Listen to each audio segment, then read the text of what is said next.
Du wolltest gar nicht weglaufen. Du wolltest Konstantin einfach nur ganz nahe sein, stimmt's?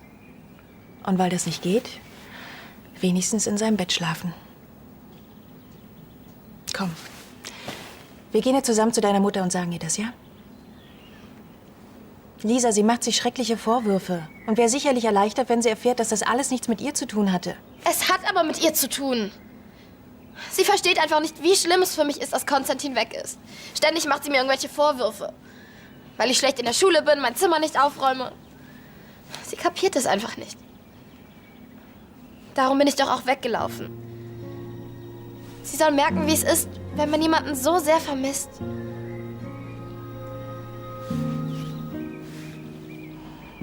Weißt du, wo deine Mutter heute Morgen war?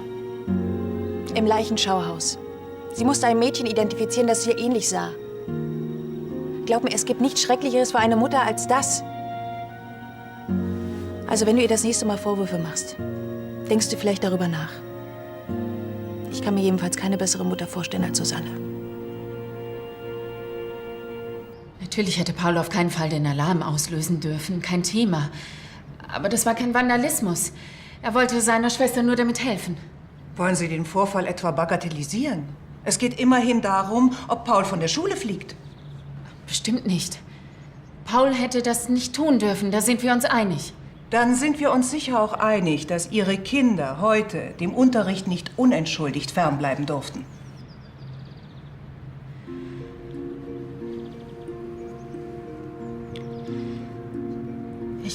Ich kann Ihnen das erklären.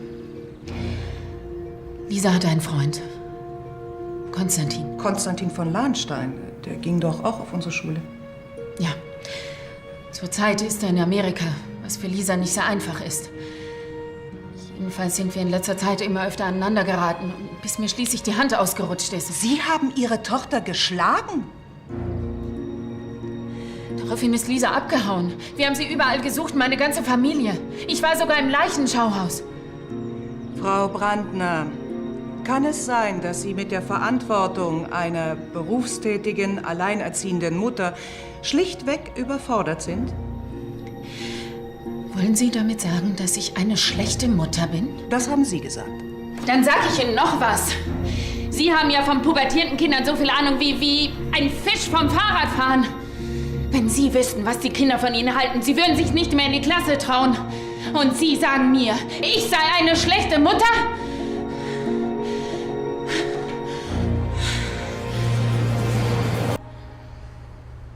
Ich glaube, wir haben genug gehört. Wenn Sie bitte das Zimmer verlassen. Das Kollegium berät jetzt, wie wir weiter mit Ihrem Sohn verfahren. Natürlich, ich wollte nur noch einmal betonen... Wir informieren Sie anschließend, ob Paul weiter unsere Schule besuchen darf oder ob ein Schulwechsel aus pädagogischer Sicht ratsam wäre.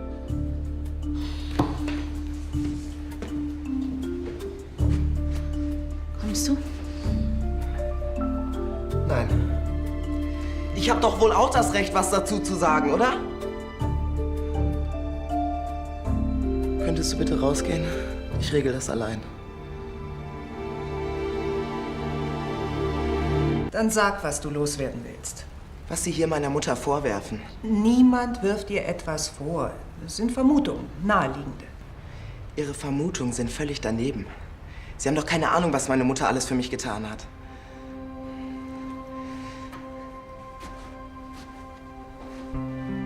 Als meine leibliche Mutter damals gestorben ist, hat Susanne mich aufgenommen. Sonst wäre ich im Heim gelandet. Seither reißt Susanne sich für... Seither tut Susanne wirklich alles für uns. Tag und Nacht fährt sie Schichten. Lernt mit uns, kocht, schmeißt den ganzen Haushalt. Meine Mutter ist alleinerziehend. Ich weiß nicht, ob Sie eine Ahnung davon haben, was das bedeutet. Doch, natürlich. Und warum drücken Sie ihr dann solche Sprüche rein? Sie sei überfordert mit uns, komme nicht mit uns klar. Du bist nicht der erste Jugendliche, der aufgrund seiner familiären Situation... Susanne macht einen guten Job als Mutter. Wenn Sie unbedingt jemanden verantwortlich machen müssen, dann mich. Ich habe den Feueralarm ausgelöst. Ich habe Mist gebaut. Und es tut mir wirklich leid. Aber bitte halten Sie meine Mutter da raus. Sie kann überhaupt gar nichts dafür. Ich fasse es nicht. Ein Tadel, mehr nicht. Wie hast du das denn wieder hingekriegt? Jede Frau erliegt irgendwann meinem Charme. Selbst die Aselmeier. Jetzt erzähl schon. Was hast du gesagt, als ich draußen war? Dass ich von der Putzkammer in den Kohlenkeller ziehen muss, wenn ich von der Schule fliege. Und dann nur Trockenbrot kriege. Blödmann. Na, da hört sich ja jemand schon viel besser an. Ja, ich bin erleichtert, aber völlig im Eimer. Ich habe Tee gemacht. Der wird dir gut tun. Komm.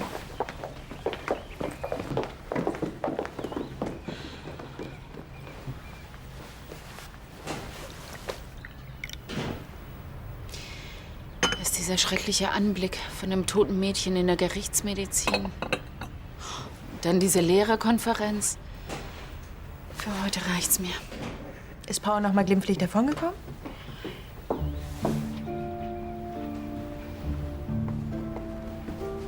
Hallo. Hallo, Lisa.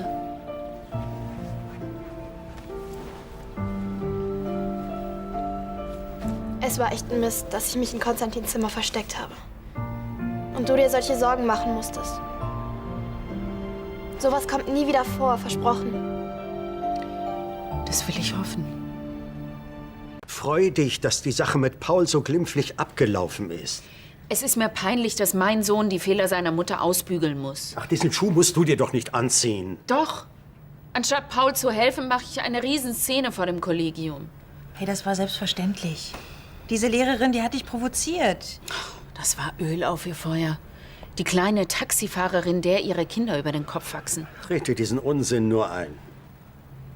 Es macht mich nachdenklich.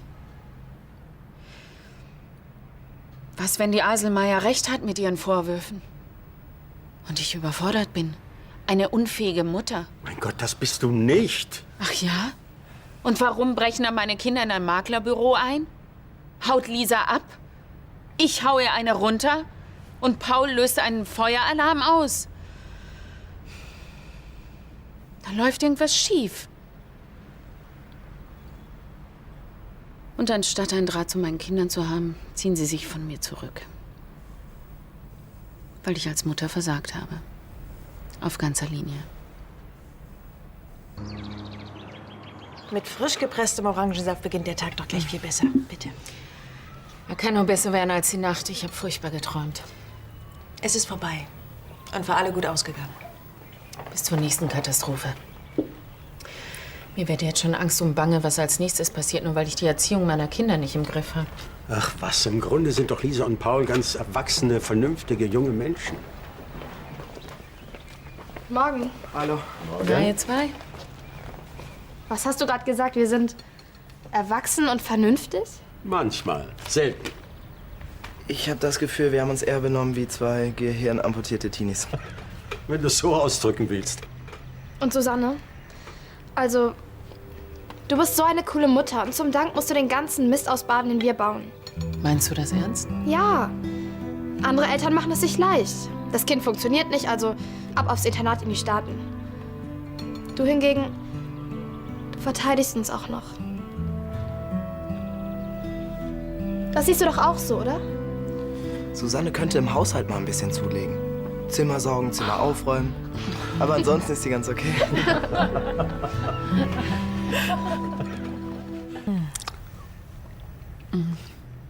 Du hast doch schon mal in Weiß geheiratet.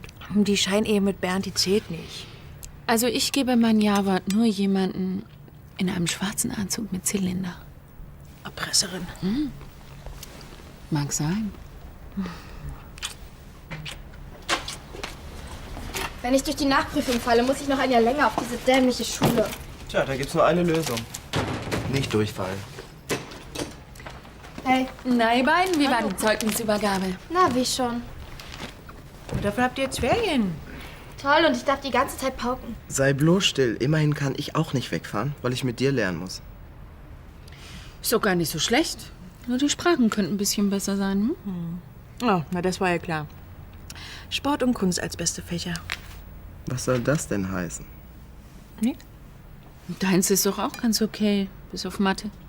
Ja, super. Und wegen dieser einen Note darf ich nicht zu Konstantin. Zu dem Thema haben wir alles gesagt. Freu dich lieber auf deinen Geburtstag morgen. Stimmt eure Party im No Limits? Feiert ihr eigentlich immer zusammen? Ist doch praktisch. Wenn die Kleinen ins Bett müssen, sind meine Gäste richtig warm und dann können wir in meinen Geburtstag reinfeiern. Dann herzlichen Glückwunsch. Lisa, Paul hat's doch nicht so gemeint. Ach, lasst mich doch einfach alle in Ruhe. Ohne Konstantin habe ich eh keinen Bock auf Party.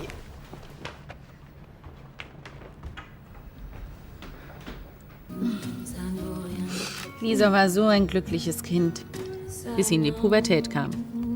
War das bei dir etwa anders? Nicht wirklich.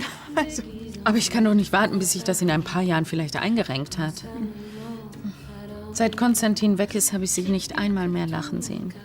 Sie würde alles dafür geben, ihn besuchen zu können. Was soll ich denn machen? Ich habe sie immer und immer wieder gewarnt, dass sie sich mehr auf die Schule konzentrieren soll. Irgendwann musste ich die Konsequenzen ziehen. Ja, natürlich. Und jetzt habe ich nicht mal eine Überraschung für sie zum Geburtstag. Ich bin einfach nicht dazu gekommen. Na, vielleicht fällt uns ja zusammen was ein. Früher war es so einfach, Lisa aufzumuntern.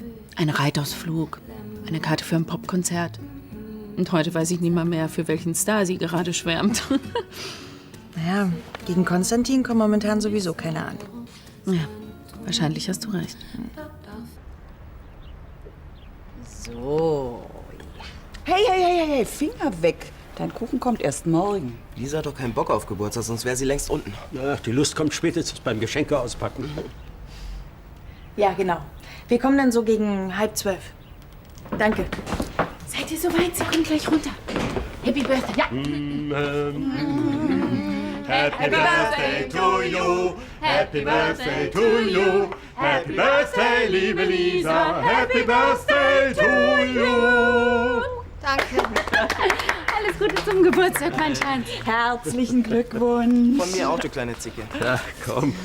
Es gibt keinen Grund, Trübsal zu blasen. Hier sind wenigstens 4 Leute, die auch gern noch einmal 16 würden. Ja, Lisa, es tut mir leid. Ich habe leider kein Geschenk dabei. Das wartet nämlich noch auf Königsbrunn. Eine Überraschung auf Königsbrunn? Ja, die hat sich mir bis hierher geschafft. Na los, jetzt sind erstmal die Kerzen dran. Komm. Alle auf einmal, das schafft sie nie. Doch, denn du weißt, da geht ein Wunsch in Erfüllung.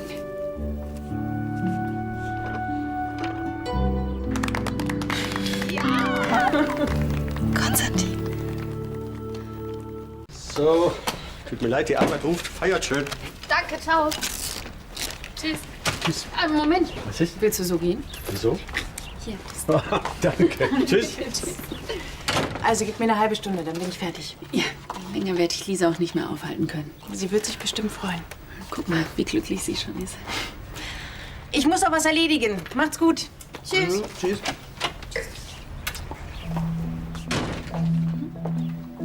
Los, jetzt gib mir einen Tipp. Was haben die beiden geplant? Eine Überraschung? Jetzt rück schon raus damit. Ich habe keinen blassen Schimmer. Glaube ich dir nicht. In deinem Alter sollte man seine Neugier allmählich zügeln können. Ich weiß sowieso schon, was es ist. Die beiden haben Konstantin eingeflogen. Das hätte ich mitbekommen. Weshalb sollten wir sonst aufs Schloss fahren? Ich wäre mir da nicht so sicher. Ich mir aber. Aber ich werde den beiden natürlich nicht sagen, dass ich Bescheid weiß. Ich will denen ja nicht den Spaß verderben.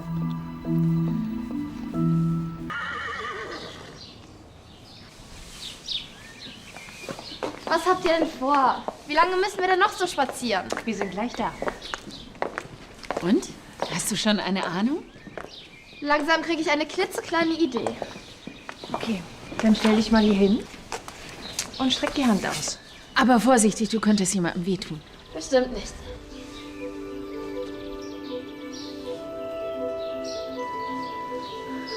Was ist das denn?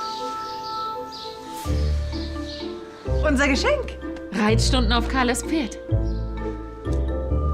Du kannst die ganzen Ferien über reiten, wann immer du willst. Ist das nicht toll? Du freust dich ja gar nicht. Doch, klar. Reitstunden. Ich weiß, du hast dir gewünscht, Konstantin wäre hier, aber Pferd ist doch kein schlechter Ersatz. Black Beauty war immer dein Lieblingsbuch. Und wie ist das andere? Bleib im Sattel, Annika. Genau. Davon konntest du nicht genug kriegen. Du wolltest auch unbedingt einen Pferdeschwanz, aber hatte dir überhaupt nicht gestanden. Hör auf! Ja, okay, Entschuldigung. Du bist jetzt 16 und kein kleines Kind mehr. Am besten ihr gewöhnt euch erstmal ein bisschen aneinander. Du kannst jeden Tag hierher kommen und deinem neuen Freund die Mähne bürsten, ihn striegeln und die Hufe einfetten. So lernt ihr euch am besten kennen. Super. Hast du noch Fragen? Im Moment nicht. Na gut, dann lassen wir euch jetzt allein. Wir müssen noch ein paar Sachen für die Party vorbereiten. Er heißt Mr. Ed. Du weißt schon. Ojos ist Ojos.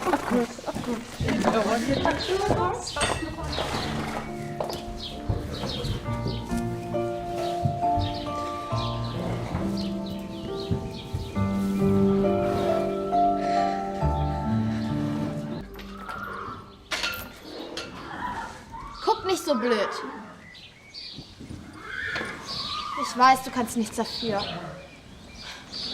Aber es ist schon heftig, wenn man seinen Freund erwartet und stattdessen Pferdeäpfel schippen muss.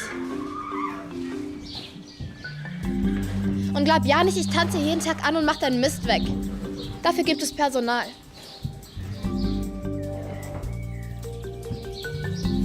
Und was Reitstunden angeht, überlege ich mir auch noch.